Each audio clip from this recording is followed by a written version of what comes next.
Mga kababayan, huwag nyo nang hanapin ang mga pulis sa presinto sapagkat kami ay nasa inyo ng mga telepono. Dial 911, darating kami sa loob ng 5 minuto. Lilingkod sa bawat Pilipino at magbibigay ng tamang impormasyon para sa tahimik at maayos na Pilipinas. Police News Network, alagad ng batas, tagapagtaguyod ng balitang pulis, sandigan ng mamamayan, patnubay ng katotohanan. Kampo Krame, maghahatid ng pinakahuling kaganapan at nagbabagang balita. Ito ang PNN Police News Network.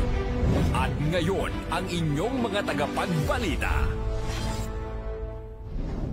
Magandang araw, bagong Pilipinas. Ako ang inyong alagad ng batas, tagataguyod ng Balitang Pulis, Patrolwoman Fe Octaviano. Maghahatid sa inyo ng tamang balita, kwento ng pulis at serbisyo para sa mamamayan. At ito ang PNP News Online, ang pangunahing balita ng Police News Network, alagad ng batas, tagataguyod ng Balitang Pulis.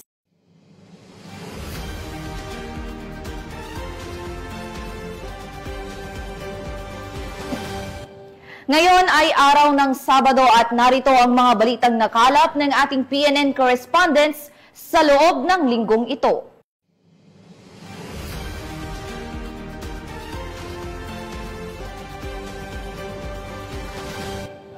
Hindi na nakaporma pa ang isang drug suspect matapos itong madakip ng mga operatiba sa ikinasang buy-bust operation sa Valencia City, Bukidnon. Alamin ang detalye ng report mula kay Patrolwoman Danessa Berdos.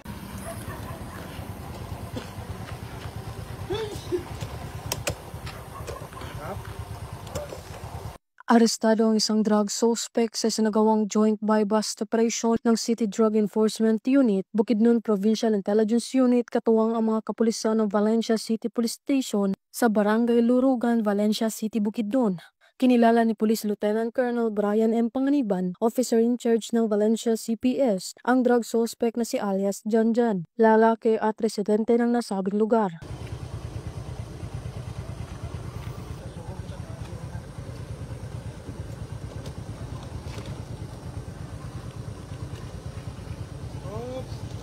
Sa kinasang joint buy-bust operation ng mga operatiba ay nagresulta sa pagkakakumpiska ng mga pakete ng hinihinalang shabu at isang 500 peso bill na ginamit bilang buy-bust money. Ang suspect ay nahaharap sa kasong paglabag sa RA 9165 o Comprehensive Dangerous Drugs Act of 2002.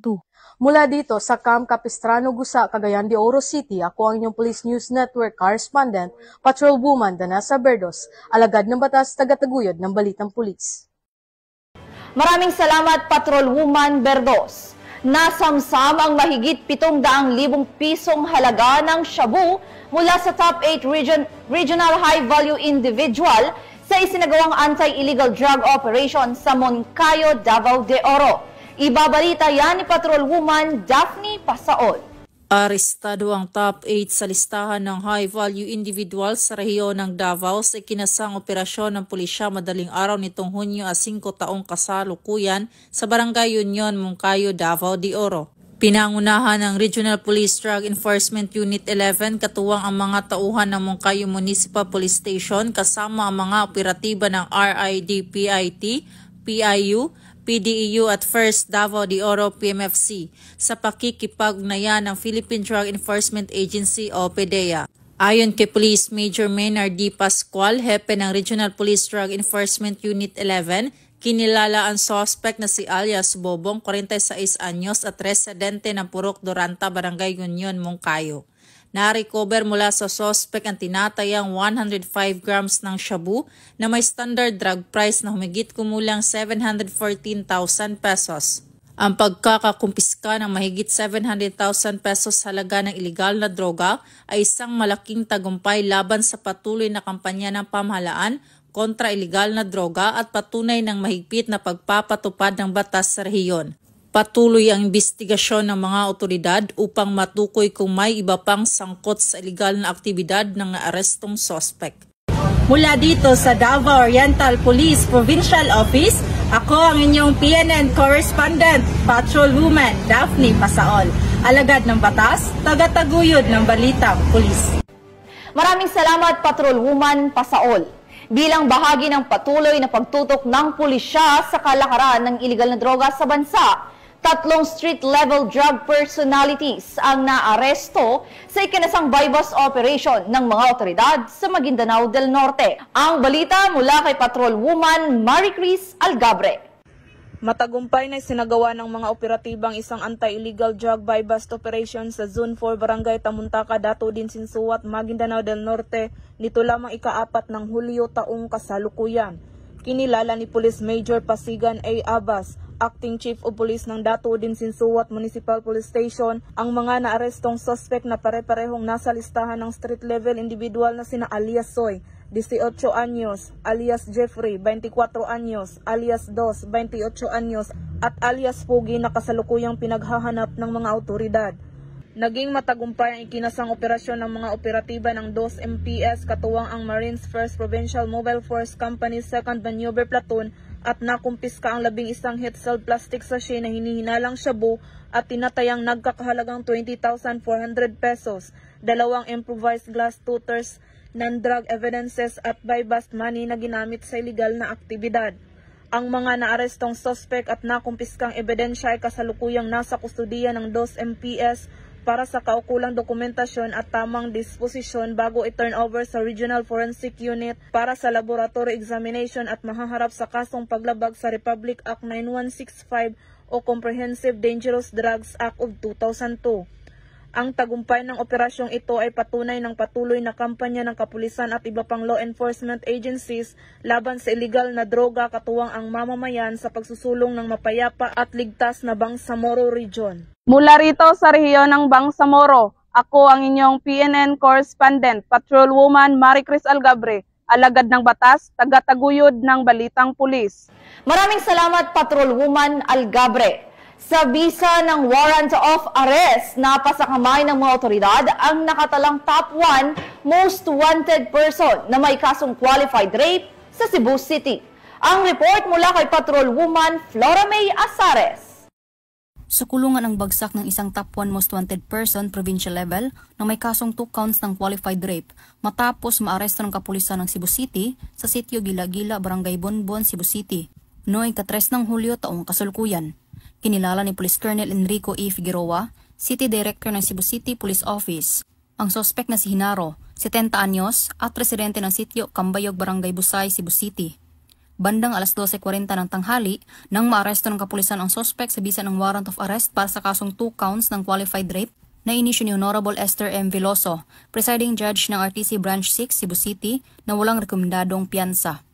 Kasalukuyang nasa kustodiya ng CCPO Custodial Facility ang suspect para sa dokumentasyon at tamang disposisyon. Ang matagumpay na operasyon ay patunay lamang na ang mga kapulisan ng Central Visayas ay nagpapakita ng kanilang dedikasyon sa pagsugpo ng anumang uri ng kriminalidad tungo sa isang mapayapa at ligtas na bagong Pilipinas. Mula dito sa Central Visayas, ako ang inyong PNN correspondent, Patrolwoman Flora May Asares, alagad ng batas, tagataguyod ng balitang pulis. Maraming salamat, Patrolwoman Asares.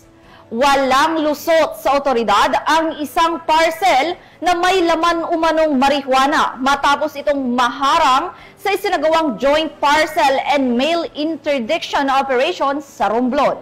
Narito ang report mula kay Patrolwoman Christine Lorenzo.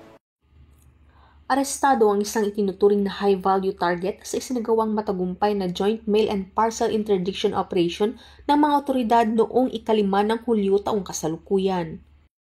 Pinangunahan ang operasyon ng Philippine Drug Enforcement Agency Mimaropa, Romblon Provincial Office, katuwang ang Romblon Municipal Police Station, Philippine Coast Guard at Romblon Police Drug Enforcement Unit. Bandang alas 10 ng umaga na aresto isang 47 anyos na lalaki at residente ng Barangay Poblacion 3, Romblon, Romblon. Ang pag-aresto isinagawa sa Barangay Poblacion 1 sa naturang lugar. Nasamsam mula sa suspect ang humigit kumulang 40 grams ng pinatuyong dahon na hinihilalang ilegal na droga na tinatayang may halagang 12,000 pesos. Inihahanda na ang pagsasampa sa kasong paglabag sa Section 11, Article 2 ng Republic Act 9165 o Comprehensive Dangerous Drugs Act of 2002 laban sa suspect. Ang pagkakaaresto sa suspect ay patunay lamang na ang mga otoridad ay walang humpay sa pagtupad sa kanilang tungkuling gawing ligtas at maayos ang bagong Pilipinas. Mula dito sa Calapan City, Oriental Mindoro, ako ang inyong PNN correspondent, Patrolwoman Christine Lorenzo, alagad ng batas, tagataguyod ng Balitang Pulis. Maraming salamat, Patrolwoman Lorenzo.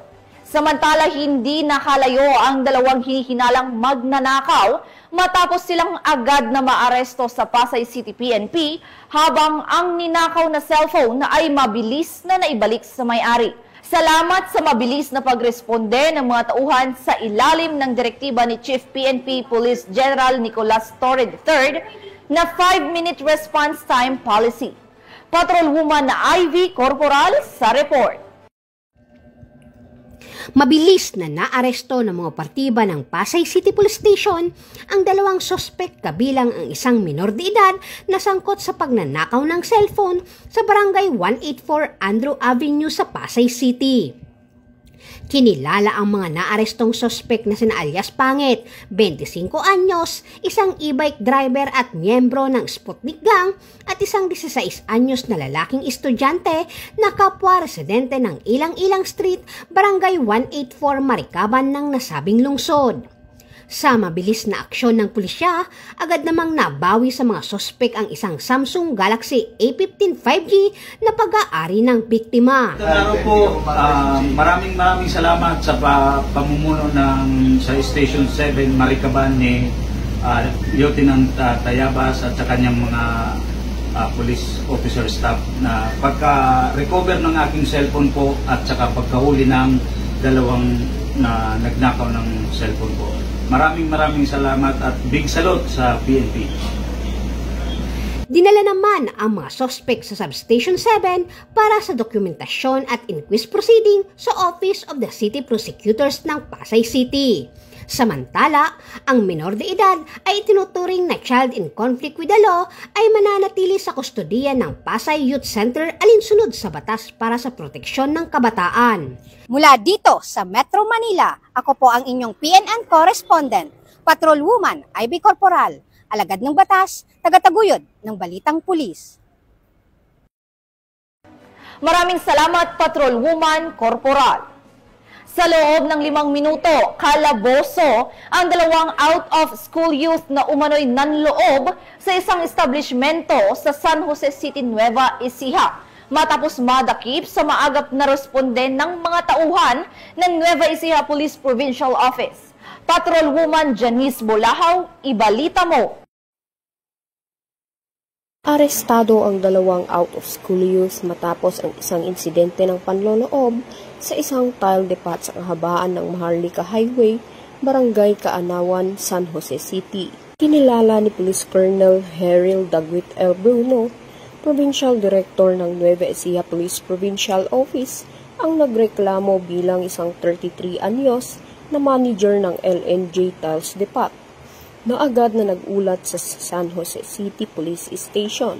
Base sa pagsusuri ng CCTV footage, dakong alas 11 ng gabi ay namataan ang dalawang menor de edad, kapwa residente ng Barangay Bunga, Karanglan, Nueva Ecija, na sa pilitang pumasok sa establishmento sa pamamagitan ng pag-akyat sa bubong at pagsira sa kisame. Batay sa inisyal na investigasyon, tinangay ng mga suspek ang humigit kumulang 2,000 pesos at mga kagamitang tinatayang nagkakahalaga ng 4,000 pesos. Ayon pa sa ulat, sinira rin ng mga suspek ang ilang produkto sa pamamagitan ng pagkalat ng rugby solvent sa loob ng tindahan na nagdudulot ng karagdagang pinsala. Sa mabilis na tugon ng San Jose City Police Station, agad na nagsagawa ng hot pursuit operation ng mga operatiba na nagresulta sa pagkakaaresto ng dalawang suspek. Na-recover din mula sa kanila ang kanilang sinakyang motorsiklo, isang pulang Rusi 125. Ang dalawang menor de edad ay tinuring bilang children in conflict with the law at dinala sa San Jose City Police Station para sa kaukulang disposisyon. Ayon kay Police Colonel Bruno, laging handa ang ating kapulisan na rumesponde sa loob ng itinakdang 5-minute response time policy. Para naman sa mga minor de edad, sila ay isa sa ilalim sa pangangalaga ng City Social Welfare and Development Office ng San Jose para sa tamang interbensyon at paghawak, alinsunod sa umiiral na batas para sa mga batang nasasangkot sa krimen. Patuloy ang NEPO sa pagpapatupad ng mabilis at epektibong serbisyo upang mapanatili ang katahimikan at kaayusan sa lalawigan ng Nueva Ecija. Mula dito sa gitnang Luzon, ako ang inyong PNN correspondent, Patrolwoman Janice Bulahaw, alagad ng batas, tagataguyod ng Balitang Pulis. Maraming salamat, Patrolwoman Bulahaw. Hindi na nakapagtagupa ang isang lalaki matapos siyang maaresto ng Eastern District Anti-Cybercrime Team dahil sa mga kasong grave coercion at paglabag sa Anti-Photo and Video Voyeurism Act of 2009. Yan ang tinutukan ni Patrolwoman Mary Grace Artizuela.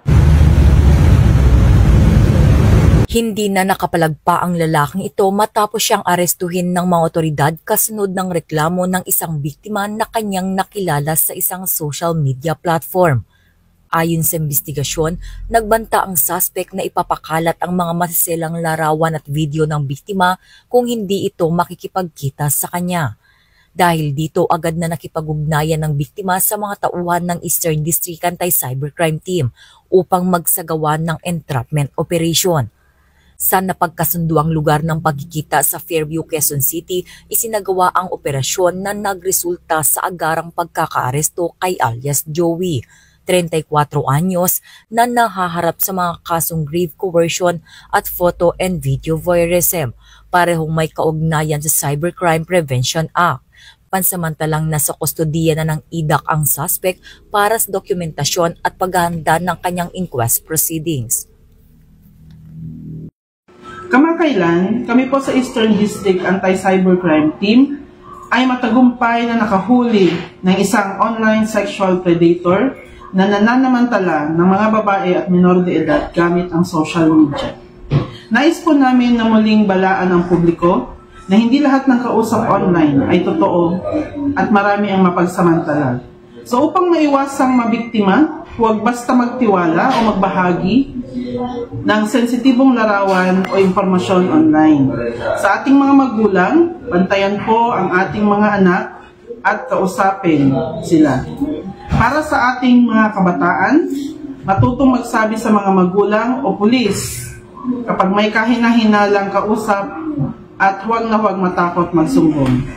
Ang laban kontra online exploitation ay laban nating lahat.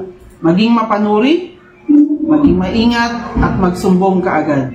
Kami sa Eastern District Anti-Cybercrime Team ay patuloy na nakabantay. Maraming salamat. Mula dito sa Campo Crame, ako ang inyong PNN correspondent, Patrolwoman Mary Grace Artizuela, nagbabalita para sa Police News Network, alagad ng batas, tagataguyod ng Balitang Pulis. Maraming salamat, Patrolwoman Artizuela. Walang ligtas sa kamay ng batas ang dalawang lalaki na kabilang sa top 10 most wanted person matapos silang maaresto ng mga otoridad sa magkahiwalay na operasyon sa lungsod ng Navotas at Caloocan. Patrolwoman Glazel Ann Esperanza sa report. Sa magkahiwalay na operasyon bilang bahagi ng pinahigpig na kampanya ng kapulisan laban sa kriminalidad, matagumpay na naaresto ang dalawang individual na kabilang sa top 10 most wanted persons sa antas ng istasyon ng Navotas at Caloocan. Unang naaresto ang isang 38 anyos na lalaki sa barangay San Jose, Navotas City. Nahuli siya sa bisa ng warrant of arrest para sa kasong paglabag sa Republic Act 7610 o Special Protection of Children Against Abuse, Exploitation and Discrimination Act na inilabas ng RTC Branch 73 ng Malabon City. Dahil sa bigat ng kaso, walang piyansa ang inirekomenda para sa kanyang pansamantalang kalayaan. Kabilang siya sa top 6 most wanted person sa istasyon ng Navotas. Sa kasalukuyan, siya ay nakakulong sa Custodial Facility Unit ng Navotas City Police Station. Samantala sa hiwalay na operasyon sa Caloocan, naaresto rin si alias Owa, 22 anyos na kabilang sa top 10 most wanted person sa istasyong ito. Siya ay nadakip sa bisa ng warrant of arrest para sa paglabag sa Republic Act 10591 o Comprehensive Firearms and Ammunition Regulation Act. na inisyu ng RTC Branch 129 Caloocan City. May inirekomendang piyansa na 120,000 pesos para sa kanyang pansamantalang kalayaan. Isinailalim siya sa kaukulang medikal na pagsusuri at kasalukuyang nasa kustodiyan ng pulisya habang inaasikaso ang kaukulang dokumentasyon. Ang sunod-sunod na pag-aresto ay patunay ng patuloy at masigasig na pagtugis ng kapulisan sa mga taong may kinakaharap na kaso at lumalabag sa batas, isang hakbang patungo sa mas ligtas at mapayapang komunidad. Mula rito sa Northern Police District, ako po ang inyong PNN correspondent, Patrolwoman Glacelan Esperanza, alagad ng batas, tagataguyod ng Balitang Pulis. Maraming salamat, Patrolwoman Esperanza. Sa maliit na isla ng San Miguel sa Tabaco City, Albay, nasa kote ang isang lalaking wanted sa kasong statutory rape matapos siyang arestuhin ng mga otoridad sa bisa ng warrant of arrest. Ang report mula kay Police Staff Sergeant Mercolito Lavendino Jr. Naaresto ng mga operatiba ng Tabaco City Police Station ang isang individual na kabilang sa listahan ng City Most Wanted Persons dahil sa kasong statutory rape. Ang operasyon ay sinagawa dakong alas 7:30 ng gabi sa sitio Naghilo-Hilo, Purok 3, Barangay Hacienda, San Miguel Island, Tabaco City. Ang suspect, isang estudyante at residente ng sitio Tinambakan, Purok 4, Barangay Hacienda, ay naaresto sa bisa ng warrant of arrest kaugnay ng kasong paglabag sa Republic Act 116484. Pinangunahan ang operasyon ng Tabaco City Police Station sa ilalim ng superbisyon ni Police Lieutenant Colonel Edmundo A. Cirillo Jr., hepe ng Tabaco City PNP. Ipinalam sa akusado ang dahilan ng kanyang pagkakaaresto at ang kanyang mga karapatang konstitusyonal na ipiniwalag sa wikang Bicol upang matiyak ang kanyang ganap na pagkakaunawa. Ayon sa pulisya, ang pagkaaresto ay bahagi ng mas pinaigting na kampanya kontra kriminalidad sa lungsod na naglalayong tiyakin ang hustisya para sa mga biktima at ang kaligtasan ng buong komunidad. Mula dito sa Bicol Region, ako po yung Police News Network Correspondent, Police Staff Sergeant Mercolito P. Lavendino Jr., alagad ng batas, tagataguyod ng Balitang Pulis. Maraming salamat, Police Staff Sergeant Lavendino. At yan ang mga balitang nakalap ng ating PNN correspondents mula Luzon, Visayas at Mindanao sa loob ng linggong ito. Sa ngalan ng pamunuan ng Philippine National Police sa pangunguna ni Chief PNP, Police General Nicolas Torre III at sa pamumuno ni President Ferdinand Bongbong Marcos Jr., kami ay maglilingkod sa bawat Pilipino at magbibigay ng tama at balanseng balita. Dahil dito sa bagong Pilipinas, ang gusto ng pulis, ligtas ka. At muli naming ipinapaalala ang panawagan ni Chief PNP na huwag nyo nang hanapin na ang mga pulis sa mga presinto sapagkat kami ay nasa inyo ng telepono. Dial 911, darating kami sa loob ng 5 minuto.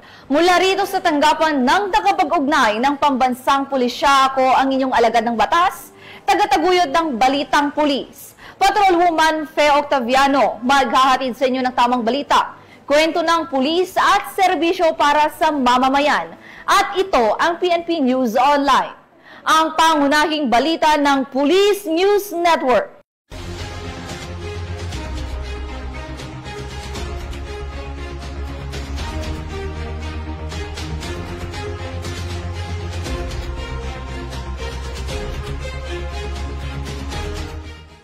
Police News Network, alagad ng batas, tagapagtaguyod ng Balitang Pulis.